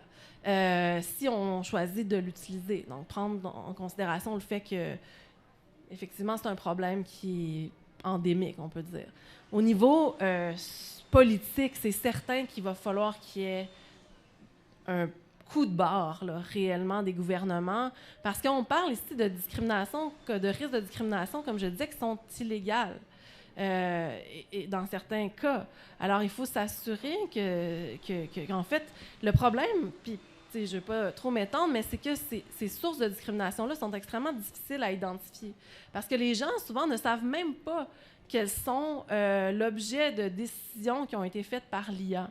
Puis en plus de ça, pour pouvoir démontrer qu'un système a été biaisé, puis qu'il a été la source d'une discrimination illégale, c'est toute la question de la preuve qui est extrêmement complexe, parce que les systèmes sont opaques, les compagnies veulent les garder opaques, et donc on ne peut pas démontrer sans avoir vraiment une transparence sur les données. On ne peut pas démontrer c'est quoi la source du biais ou de la discrimination. Donc, c'est sûr qu'il va falloir qu'il y ait des avancées au niveau législatif. La question, c'est est-ce que ça va être suffisant? C'est une question ouverte. Peut-être qu'on ne peut pas répondre à ça avant que les lois soient adoptées. Je me demandais, tu pourrais répéter. Je vais répéter. Ah, OK. Merci, vraiment. C'est super intéressant. Peut-être que non, là, mais je me demandais s'il n'y avait pas des exemples de lois, justement, qui fonctionnent. On a-tu des exemples de succès? Peut-être que non. C'est parce que c'est très abstrait. Tu sais, je suis comme, oui, pour la législation. Mais Yeah. ça ressemblerait à quoi? OK. Ben oui, je peux répondre à... Oui, pardon, vas-y. Mais je vais le faire ou bien... Vas-y. Mais est-ce que nous avons des exemples de mesures législatives ou, qui ont été prises et qui ont eu un impact positif qui sont... Ouais. Ou à prendre? Voilà. Actuel ou à venir. Ben, Ouais, voilà. il n'y a pas beaucoup de choses qui sont faites actuellement. Là. Comme je disais, l'Europe, c'est ceux qui sont les plus en avance. J'étais récemment dans un événement où j'entendais l'innovateur en chef du Québec, qui s'appelle Luc Sirois, dire que l'IA était moins réglementée qu'une brosse à dents. C'est vrai en partie, mais il ne faut pas oublier non plus qu'on est on n'est pas non plus dans un vide juridique. Hein. L'IA est quand même assujettie à toutes les lois qui existent, sauf qu'elles ne sont pas adaptées. Fait qu'il y a pas, en gros, là, il n'y a pas de loi spécifiquement en lien avec l'IA qui encadre spécifiquement l'IA en ce moment. le projet de loi qui est le plus avancé en Europe. En Chine, ils sont très avancés aussi. Pourquoi? Ben parce qu'ils veulent encadrer beaucoup le privé, mais les lois qu'ils ont adoptées ne s'appliquent pas à l'État. Donc, ça, c'est peut-être un enjeu. Mais en Europe, c'est là où est-ce qu'on est le plus avancé. Puis ce qu'ils ont choisi de faire là, pour répondre le plus précisément possible à la question, c'est qu'ils ont essayé d'identifier les différents systèmes en fonction de leur niveau de risque par rapport à la société. Donc, il y a certains systèmes qui vont être considérés d'emblée comme étant contraires aux valeurs de l'Union européenne. Par exemple, les systèmes de crédit social à la chinoise, où on a une surveillance généralisée puis une cote qui est attribuée aux citoyens en lien avec ça. Ça, c'est considéré d'emblée comme étant illégal, mais il y a d'autres systèmes qui sont considérés comme étant à risque élevé, à risque modéré, et donc on évalue en fonction du niveau de risque que le système présente pour la population, quel genre d'encadrement. Fait que c'est une approche un peu proportionnelle par le risque. Fait que plus le système comporte un niveau de risque élevé, plus ce système-là devrait être encadré. Puis ce qui est intéressant, c'est que ce qu'on veut faire, c'est de l'encadrer avant la mise en marché. Donc, c'est-à-dire c'est que les tests dont je parlais tantôt pour les biais et tout ça devraient être faits avant que le système soit mis en marché. Et donc, pour éviter ça, mais dans les domaines très spécifiques, comme celui de la sélection des CV en emploi, celui de l'éducation aussi, d'autres domaines aussi. Mais donc, c'est un peu là où on en est. Une dernière question? Oui! Oui, merci beaucoup. Je me demandais, dans la mesure où c'est des gens qui sont derrière tout ça, si on va être un peu en disant, s'il y a beaucoup, à quelle mesure est-ce que la législation peut aussi cibler les obligations des personnes de là? Est-ce qu'il y a une formation à laquelle on peut voir que ces gens-là agissaient comme par bien justement, parce que si ça se base sur une société qu'on s'entend qui est inégalitaire, peut-être qu'on espérait que les gens qui codent soient moins conscients de ça. Comment est-ce que ça peut s'articuler dans la législation? Moi, je pense que c'est un aspect extrêmement important de la gouvernance de l'IA, là, qui passe par plusieurs endroits, mais qui passe nécessairement, à mon avis, par l'éducation à l'éthique. Sauf que, traditionnellement, les emplois qui mènent les formations qui mènent à ce type d'emploi-là, les ingénieurs informatiques, etc., n'ont pas, contrairement aux médecins, par exemple, qui ont des cours d'éthique maintenant, n'ont pas de cours d'éthique de la technologie, ce qui est, à mon avis, un problème. Puis, les ingénieurs, ils ont un programme qui est vraiment très, très donc carré, déterminé. Fait que c'est très difficile de faire entrer ces éléments-là dans une formation aussi technique qui donne lieu aussi à l'adhésion ultimement à un ordre professionnel. Est-ce qu'un projet de loi, est-ce que des orientations gouvernementales pourraient être adoptées de manière à intégrer ces dimensions-là? Oui, mais tu sais, en ce moment, l'éducation à l'éthique du numérique et de l'IA, elle est pratiquement est très, très marginale, là, du primaire au secondaire, en passant par le cégep puis à l'université. Les gens qui finissent leur parcours académique peuvent très, très bien, même s'ils sont dans des domaines très poussés, d'études très poussées, peuvent très bien n'avoir jamais entendu parler de ces questions-là. Donc, ça ne fait pas partie là, de ce qu'on considère comme étant la base d'une citoyenneté, d'un citoyen responsable de l'éducation à l'éthique du numérique puis de la technologie. Puis, sincèrement, je pense que c'est un problème auquel il faut s'attaquer absolument. C'était la réponse d'Andréane sur la question qui s'interrogeait sur en quoi des possibles futures mesures pourraient cibler des professionnels qui travaillent avec l'IA. Alors, merci beaucoup pour ta présentation. Je pense qu'on peut y donner une autre belle main d'applaudissement.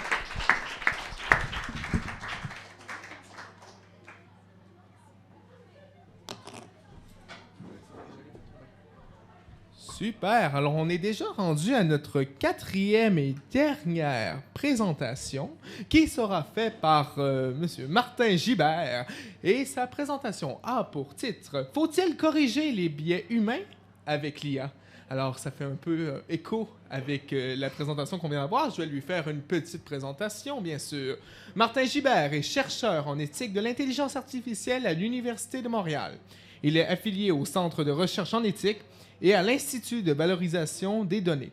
Il a publié 3 livres, L'imagination en morale en 2014, Voir son steak comme un animal mort en 2015 et Faire la morale aux robots en 2020, ainsi que plusieurs articles disponibles sur son site web et son blog La 4e blessure. Je lui laisse la parole.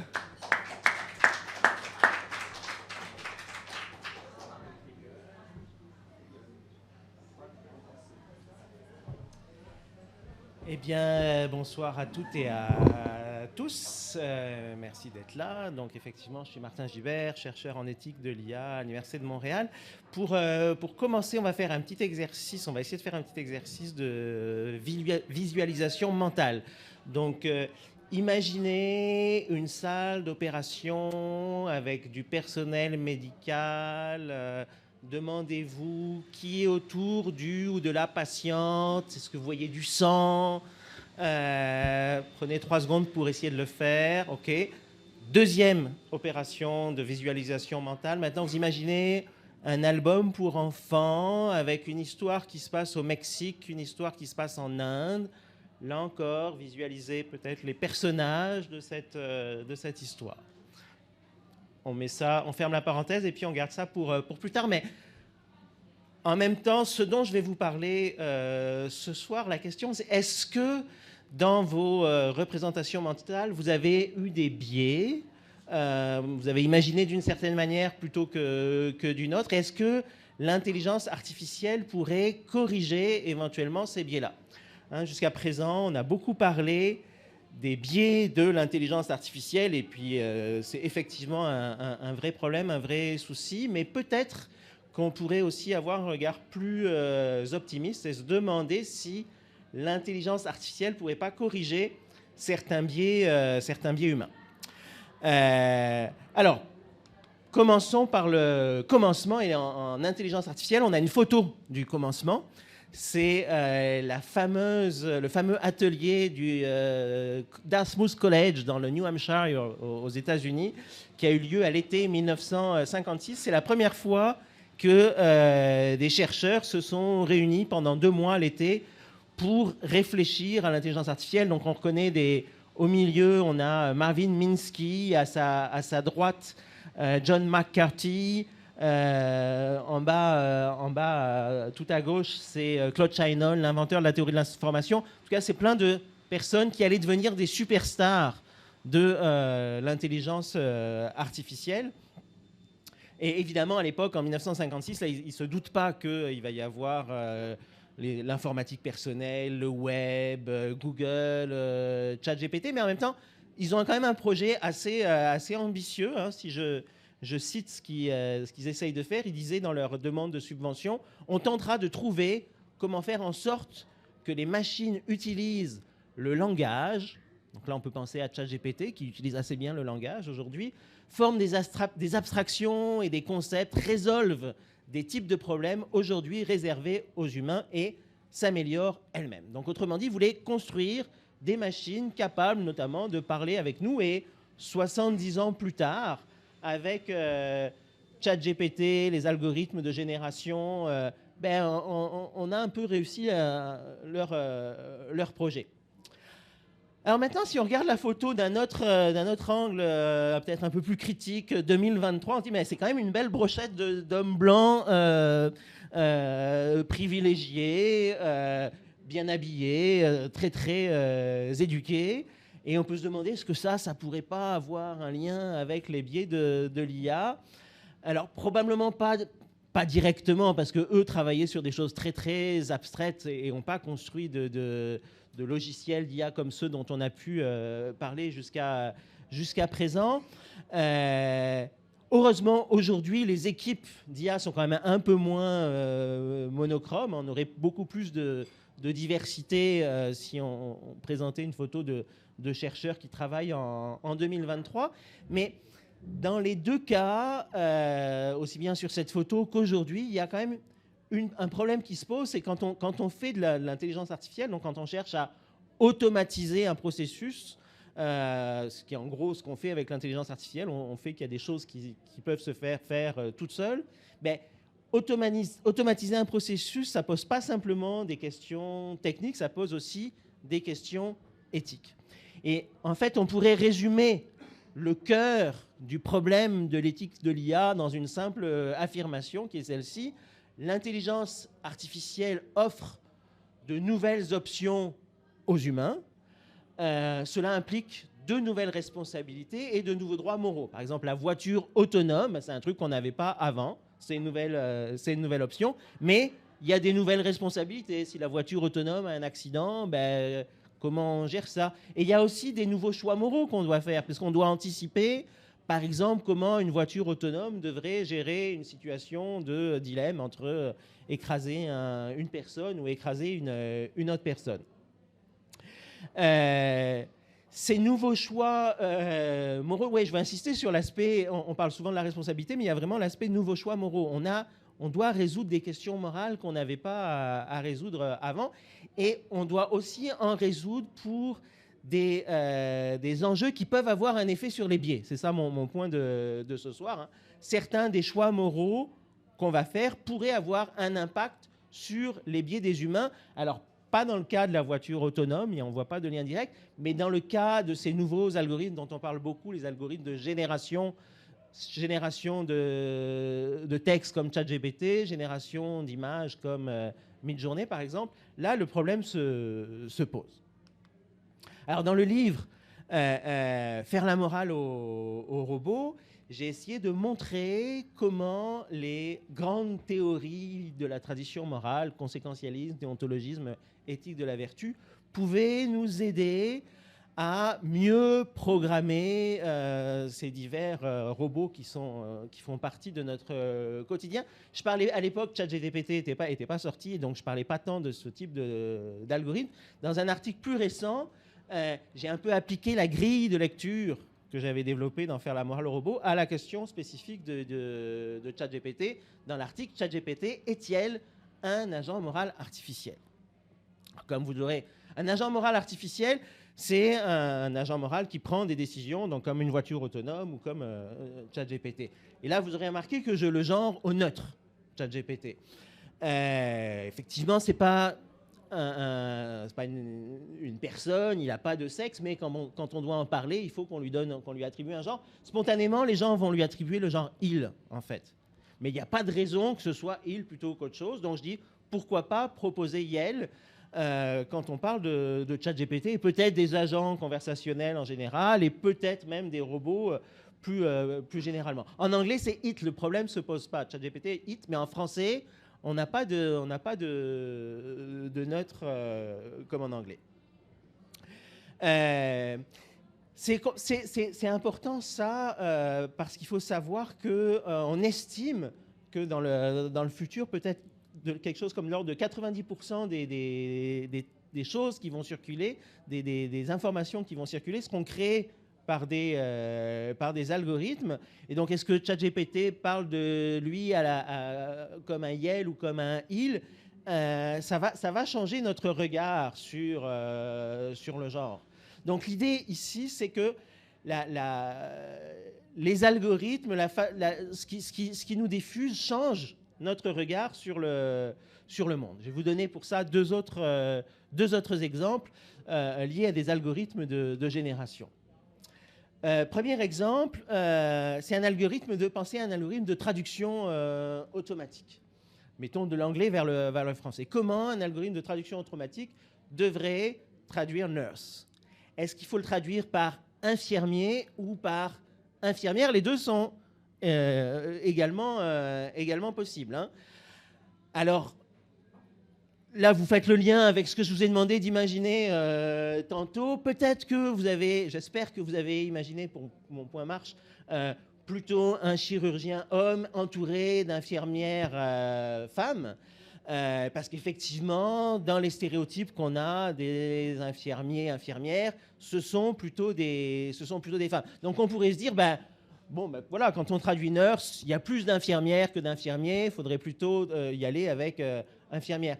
Sauf que ce n'est pas nécessairement ça qu'on veut, cette information qu'on veut diffuser. Peut-être que ça serait intéressant que dans notre stéréotype du personnel soignant, on ait un peu plus d'hommes, ne serait-ce que pour inciter les hommes à devenir infirmiers ou des choses comme ça. Donc il y a un vrai choix qu'on doit faire quand on parle de nurse. Et la réponse n'est pas évidente, comment le traduire.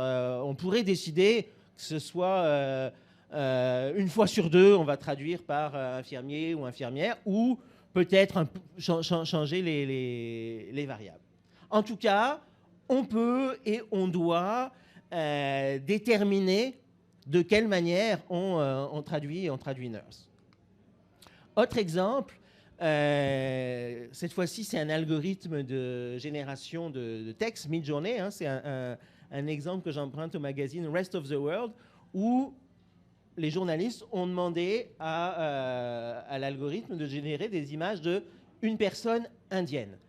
Et là, qu'est-ce qu'on voit? C'est que sa version de c'est quoi une personne indienne est très stéréotypée. C'est essentiellement, il y a peut-être une ou deux femmes, mais c'est à peu près toujours un homme âgé, avec une barbe, avec un turban traditionnel, qui peut correspondre au stéréotype de ce qu'est une personne indienne. Là encore, on peut faire le lien avec ma petite visualisation mentale du début. Quand je vous ai demandé d'imaginer un album pour enfants avec une histoire qui se passe en Inde, peut-être que vous avez eu ce type de stéréotype qui a popé dans votre cerveau. Alors, ce n'est pas directement la faute des programmeurs et des programmeuses de Midjourney si c'est ça qui sort quand on demande à l'algorithme de générer une image de personne indienne. Pourquoi? Parce que l'algorithme, ce qu'il fait, c'est qu'il fait un genre il va voir un peu tout ce qui existe comme image de personnes indiennes et il fait un genre de mix. Et les images de personnes indiennes qui circulent sur le web, ça correspond sans doute beaucoup à des stéréotypes. Mais on peut décider que ce soit autrement. On peut décider de programmer Midjourney pour lui demander que quand c'est une personne indienne, mettons, il y a 50% de femmes, 50% de jeunes et beaucoup plus de diversité. Autre exemple, toujours avec ce même algorithme de génération, une personne mexicaine, là encore, Midjourney nous arrive avec le stéréotype du Mexicain avec une grosse moustache et puis un sombrero qui correspond assez bien au stéréotype qu'on peut avoir dans la tête de ce qu'est une personne mexicaine, mais évidemment pas à la réalité de qui habite réellement au Mexique. Et là encore, on pourrait tout à fait imaginer qu'on demande à l'algorithme de nous produire des images de personnes mexicaines qui soient beaucoup moins stéréotypées. Comme Andrea le mentionnait dans la présentation précédente, on a aussi découvert avec Stable Diffusion, qui est un autre algorithme de génération d'images, que quand on demande à l'algorithme représente-moi une personne avec un métier bien payé comme avocat ou médecin, on va avoir plutôt des personnes à la peau claire, en tout cas plus claires que quand on lui demande représente-moi une personne qui travaille dans un fast-food. Là, il va y avoir des peaux plus foncées. Ce qui, encore une fois, est peut-être représentatif de la réalité. C'est vrai qu'il y a plus de personnes racisées qui travaillent dans les fast-foods. C'est tout à fait possible. Mais la question, c'est est-ce que c'est ça qu'on veut montrer quand on demande de générer des images? Donc, mon message pour conclure, là c'est écrit petit, il y a marqué un agent moral, les agents moraux artificiels sont des systèmes d'IA, d'intelligence artificielle, capables de suivre des règles morales. Donc les systèmes d'intelligence, les agents moraux artificiels, c'est ce dont on parle depuis le début, ChatGPT, Midjourney, système de traduction automatique, donc tous ces agents moraux artificiels qui sont capables de produire des résultats. Ces agents artificiels, ils sont capables de suivre des règles morales. Si vous demandez à ChatGPT, raconte-moi une joke raciste, il ne va pas le faire. Si vous lui demandez, donne-moi la recette pour fabriquer une bombe, il ne va pas le faire. Donc il y a des règles morales qui sont incluses dans ces systèmes-là. Donc, on est capable de les encadrer, y compris de l'intérieur. Avec ChatGPT, des fois, c'est même très simple. Il suffit de lui donner un prompt qui invite à répondre de façon plus éthique. En tout cas, si l'intelligence artificielle peut nous aider à corriger certains biais humains, donc notre propension à voir les Mexicains comme des personnes avec des sombreros ou les Indiens comme des vieux sages avec des turbans, hein, ce genre de biais, ben, si l'intelligence artificielle peut nous aider à corriger ça, c'est parce qu'elle peut modifier notre regard sur le monde, ou plus précisément, on peut décider de la programmer pour qu'elle modifie notre regard sur le monde. Donc on peut décider de genrer les agents conversationnels au neutre, et donc de demander à ChatGPT de dire Yel lorsqu'elle parle de Yel. On peut aussi décider de traduire nurse systématiquement par infirmière, ou une fois sur 2, ou une fois sur 3, ou ça va être une question de contexte probablement, la bonne façon de le décider. On peut décider de renforcer ou non certains stéréotypes visuels sur les Mexicains ou les Indiens.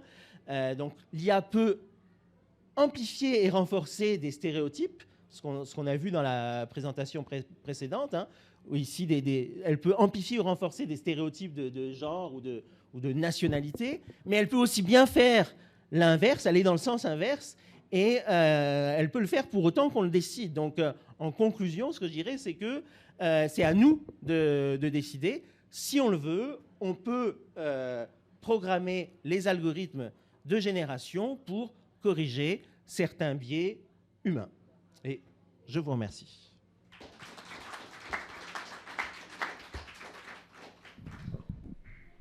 Question. Pour une dernière fois, cher public. Oui, oh. OK. On va y aller ici en premier. C'est la...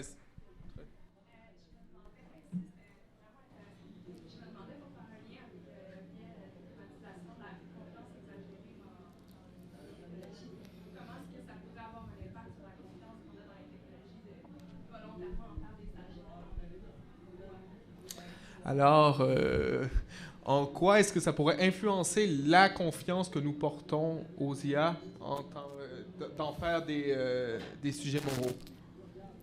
Mais ils le sont déjà. Quand je demande à Midjourney, une personne mexicaine, et qui m'envoie ce stéréotype de type avec un sombrero, il est déjà en train de faire un travail d'agent moral artificiel qui influence mon regard d'une certaine façon.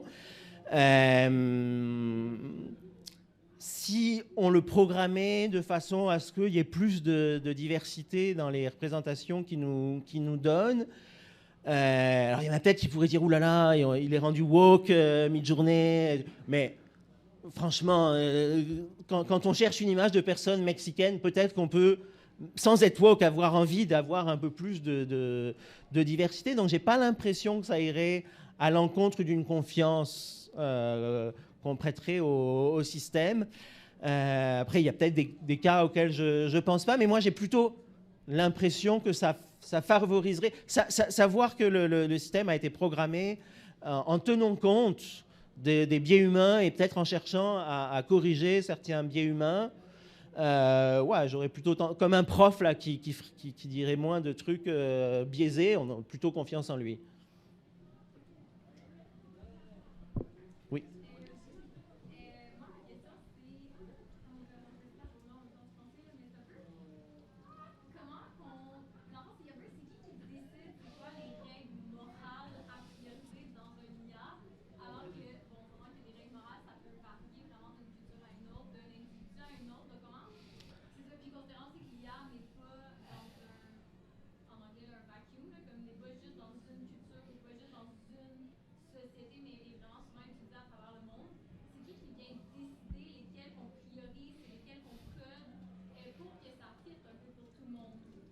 OK.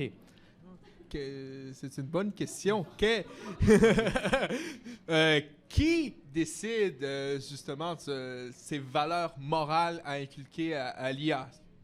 Ouais, il n'y a pas que ça. Il y avait, dans la question, il y avait aussi, puis c'est une question difficile, il y avait un peu le sous-entendu que les valeurs morales sont peut-être relatives aux personnes ou relatives au pays. Ce qui est une question compliquée, mais je peux peut-être quand même en dire deux, trois mots, une question qu'on appelle de métaéthique. Et alors, peut-être que ça pose pas de problème quand les gens communiquent pas, mais c'est vrai que quand on a un système d'IA, il connaît pas les frontières. Donc, voilà, ChatGPT, ça va être le même outil au Canada ou au Japon, et il peut y avoir des clashs. Mais déjà, il y a une idée qu'on va souvent avoir quand on n'a pas regardé l'éthique de très proche, c'est ce truc de relativisme moral. L'idée que finalement, il n'y a pas de valeur morale en soi, il y a les Japonais, on va avoir certaines valeurs, les Canadiens, une autre valeur, et que tout ça, c'est relatif. Alors, c'est vrai dans une certaine mesure. En même temps, c'est quand même assez facile de montrer qu'il y a des consensus. Alors, l'idée que c'est relatif, on appelle ça le relativisme moral, tout simplement. Et la version opposée, c'est ce qu'on appelle le réalisme moral, qui va dire non, il y a des choses qui sont objectivement bien ou objectivement mal. Par exemple, l'exemple qui marche assez bien, torturer un innocent pour le plaisir. Qu'on soit au Canada, qu'on soit au Japon, normalement, on va trouver ça vraiment mal. L'esclavage humain, on va trouver ça vraiment mal. Alors, quelqu'un pourrait dire, ah, mais regardez, dans la Grèce antique ou même aux États-Unis, jusque longtemps, on trouvait ça parfaitement correct, l'esclavage. Mais là, la réponse, c'est simplement de dire, ben, les gens se trompent, quoi. Ouais, les gens se trompaient. Dans la Grèce antique, quand ils pensaient que l'esclavage était acceptable, c'est qu'ils se trompaient, comme on peut se tromper sur des choses en physique, en mathématiques. Donc souvent, les chercheurs en éthique vont plutôt avoir la tendance à dire non, il y a des choses qui sont objectivement bonnes ou mauvaises. Après, c'est pas parce qu'on dit ça qu'il y a des choses qui sont objectivement bonnes ou mauvaises qu'on sait précisément c'est quoi les choses bonnes ou mauvaises, et puis qu'après qu'on sait aussi précisément c'est quoi les choses qu'il faut implémenter dans les divers algorithmes. Alors, la question, du coup, demeure très difficile de savoir est-ce que c'est les mêmes standards qu'il faut donner au Canada et au Japon. Peut-être que ceux qui sont le plus proches, qui sont allés le plus loin là-dessus, c'est les réflexions sur la modération. Quelque chose comme YouTube, il faut qu'ils aient des règles de modération. Alors, je ne connais pas le détail, mais je suppose quand même pas mal universel. Mais peut-être que dans certains pays, genre les règles de nudité pourraient être plus fortes et des choses comme ça, mais ils doivent se confronter à ça. Ce qui ne veut pas dire, même si YouTube se plie à ça dans sa modération et fait un peu de la modération différente selon les régions du monde, il ne faut pas non plus en déduire que du coup, ça veut dire que le relativisme moral est vrai. Peut-être que le relativisme moral est faux et que le réalisme moral est vrai, qu'il y a des bonnes façons de modérer qui seraient objectivement bonnes, mais qu'il faut quand même pragmatiquement dealer avec les sensibilités des différents pays. Alors, réponse un peu longue, mais la question est vraiment difficile, là. Surtout si on considère du point de vue métaéthique, qu'est-ce que ça veut dire qu'une chose est bien ou mal? Est-ce que c'est universellement vrai ou est-ce que c'est relatif? Oui, une dernière question pour terminer.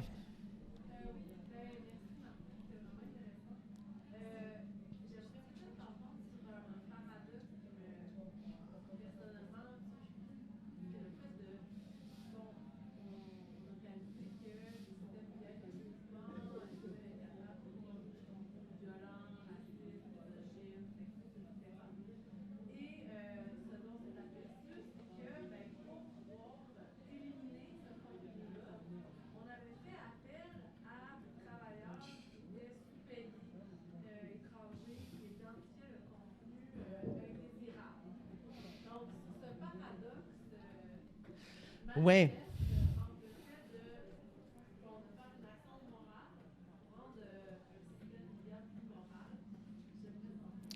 Donc, si j'essaie de reprendre la question d'Andréane, c'est paradoxe, c'est peut-être fort. En tout cas, l'apparente contradiction, tension qu'il peut y avoir entre eux, parce que pour entraîner effectivement ChatGPT, on fait appel à ce qu'on appelle l'apprentissage supervisé. Donc, on demande à pour vous donner un truc très concret là sur ChatGPT, pour qu'il, je disais tantôt, il doit respecter, il est capable de respecter des normes morales comme ne raconte pas de jokes racistes, ne dit pas, ne donne pas la formule pour faire la bombe, pour faire une bombe. Donc pour l'entraîner à ça, on a demandé à des annotateurs humains. C'est pour ça qu'on parle d'apprentissage avec renforcement humain. On a demandé à des annotateurs de dire, donc ChatGPT, en gros, on lui posait une question, puis il peut donner plusieurs réponses. Donc il donnait 4 réponses différentes. Puis là, les annotateurs devaient dire c'est quoi la meilleure réponse. Et meilleure, c'était un peu précis, c'était la réponse la plus honnête, la moins toxique et la plus utile. Donc, pour faire la morale à ChatGPT, on demande à des humains de collaborer. Et là où il peut y avoir une tension, une ironie, c'est que ces humains, ceux qui étaient en tout cas travaillés sur ChatGPT, étaient des Kenyans, ils sont encore, qui vivent donc des habitants du Kenya, qui étaient relativement mal payés. Ils n'étaient pas directement employés, ils sont pas directement employés par OpenAI, mais moi j'y vois pas un truc si fou là. On est dans un système capitaliste où il y a moyen de faire travailler les gens pour moins cher dans certains pays. Donc mais je ne connais pas tellement le détail, mais si la firme engagée par ChatGPT respecte les contrats de travail tels que ça existe au Kenya, ouais, ça leur aurait coûté beaucoup plus cher si vous avez fait ça au Canada ou aux États-Unis, mais en soi, ce n'est pas immoral. En tout cas, ce n'est pas plus immoral que n'importe quelle entreprise qui délocalise des choses au Kenya. Donc,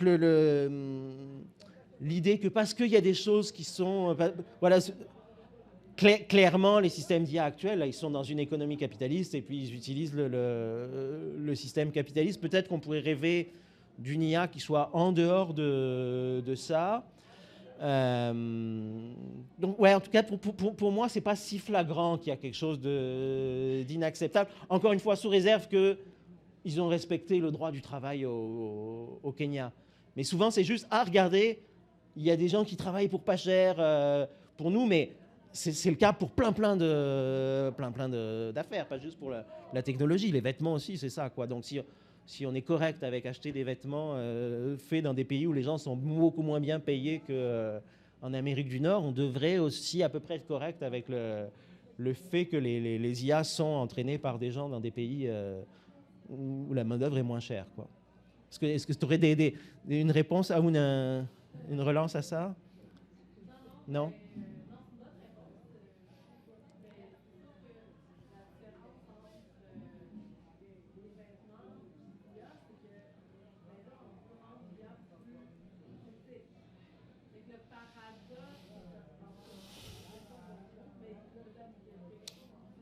Mais c'était... Est-ce que c'est ça? Est-ce qu'il y a vraiment eu un traitement non éthique des Kenyans, ou c'est juste parce que tout d'un coup on se rend compte que ouais, il y a des gens qui travaillent pour moins cher ailleurs, quoi? Ok, ouais. Oui, moi ce que j'avais un peu entendu, c'est que dans les... Alors, je sais pas pour ChatGPT, mais le travail de modération, par exemple, de YouTube ou de... Là, c'est un travail extrêmement émotionnellement difficile, là, parce que on voit pas tout ce qui est produit, mais il y a vraiment des images, des vidéos insupportables, littéralement insupportables. Les machines arrivent à en voir certaines, à en éliminer, mais il y a quand même une bonne part, c'est des gens derrière leur ordinateur, et là encore sous-payés en Inde ou je ne sais quoi, qui se tapent des images insupportables toute la journée et qui ont des vrais traumatismes après. Et là, semble-t-il que les assurances médicales, le suivi psychologique n'était pas à la hauteur dans ces cas-là. Et là, je pense qu'il y a un vrai problème éthique pour le coup. C'est en effet un sujet très complexe avec énormément de facteurs à considérer. S'il y a d'autres personnes qui sont intéressées à poursuivre la conversation, j'invite tout le monde à rester et à partager une bonne bière ou n'importe quelle consommation avec ou sans alcool à la suite de cet événement. Merci. Merci, Martin.